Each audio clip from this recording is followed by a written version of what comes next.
Subconscious ಮೈಂಡ್ನ ಬಿಸ್ನೆಸ್ಸಲ್ಲಿ ಹೇಗೆ use ಮಾಡ್ಬೋದು ಅನ್ನೋದನ್ನ ನೋಡೋಣ. ನಮ್ಮ ಆಥರ್ ಡಾಕ್ಟರ್ ಜೋಸೆಫ್ ಮರ್ಫಿ ಅವರ ಒಂದು ಲೆಕ್ಚರಲ್ಲಿ ಸಬ್ಕಾನ್ಷಿಯಸ್ ಮೈಂಡ್ ಆ್ಯಂಡ್ ಇಮ್ಯಾಜಿನೇಷನ್ ಇವೆರಡರ ಪವರ್ನ ಯೂಸ್ ಮಾಡಿಕೊಂಡು ಗೋಯತ್ ಅನ್ನೋ ಒಬ್ಬ ಬಿಸ್ನೆಸ್ ಮ್ಯಾನ್ ಹೇಗೆ ಸಕ್ಸಸ್ಫುಲ್ ಆದರು ಅನ್ನೋದನ್ನ ಹೇಳಿದರು. ಆ ಎಕ್ಸ್ಪ್ಲನೇಷನಲ್ಲಿ ಗೋಯತ್ ಅನ್ನೋರು ಯಾವಾಗೆಲ್ಲ ಸಮಸ್ಯೆನ ಫೇಸ್ ಮಾಡ್ತಾರೋ ಇಲ್ಲ ಕಷ್ಟಕರವಾದ ನೆಲೆಗೆ ತಳ್ಳಲ್ಪಡ್ತಾರೋ ಆವಾಗ ಅವರ ಅಭ್ಯಾಸ ಹೇಗಿತ್ತು ಅಂದರೆ ಕೆಲವು ಹವರ್ಸ್ ತನ್ನನ್ನು ತಾನು ಕಾಮ್ ಡೌನ್ ಮಾಡಿಕೊಂಡು ಶಾಂತವಾದ ಸ್ಥಿತಿಯಲ್ಲಿ ಇಮ್ಯಾಜಿನೇಷನ್ ಮಾಡ್ಕೊಳ್ತಿದ್ರಂತೆ. ಆ ಇಮ್ಯಾಜಿನೇಷನಲ್ಲಿ ಅವರ ಫ್ರೆಂಡ್ ಒಬ್ಬರು ಅವ್ರಿಗೆ ಆಪೋಸಿಟಾಗಿ ಕೂತ್ಕೊಂಡು ಅವ್ರಿಗೆ ಇರೋ ಪ್ರಾಬ್ಲಮ್ಗೆ ಇದೇ ಸೊಲ್ಯೂಷನ್, ಈ ರೀತಿ ನೀನು ಮಾಡು ಅಂತ ಅವ್ರನ್ನ ಗೈಡ್ ಮಾಡೋ ಹಾಗೆ ಇಮ್ಯಾಜಿನೇಷನ್ ಮಾಡ್ತಿದ್ರಂತೆ.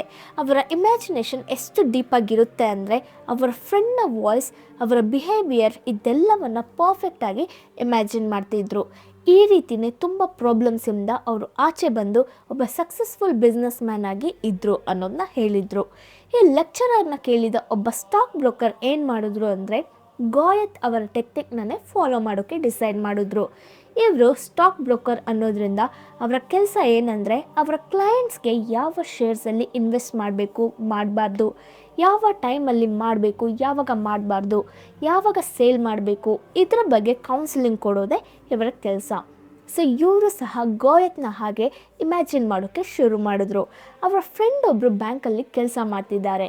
ಆ ಫ್ರೆಂಡ್ ಒಬ್ಬ ಮಲ್ಟಿಮಿಲಿಯನರ್. ಆ ಮಲ್ಟಿಮಿಲಿಯನರ್ ಫ್ರೆಂಡ್ ಇವ್ರಿಗೆ ಆಪೋಸಿಟಲ್ಲಿ ಕೂತ್ಕೊಂಡು ನಿನ್ನ ಥರ ಕರೆಕ್ಟಾದ ಕೌನ್ಸಿಲಿಂಗ್ ಕೊಡೋಕ್ಕೆ ಬೇರೆ ಯಾರೂ ಇಲ್ಲ, ನೀನೇ ಇದಕ್ಕೆ ಒಂದು ಬೆಸ್ಟ್ ಪರ್ಸನ್ ಅಂತ ಅಪ್ರಿಷಿಯೇಟ್ ಮಾಡೋ ಹಾಗೆ ಅವರು ಇಮ್ಯಾಜಿನ್ ಮಾಡೋಕ್ಕೆ ಶುರು ಮಾಡಿದ್ರು.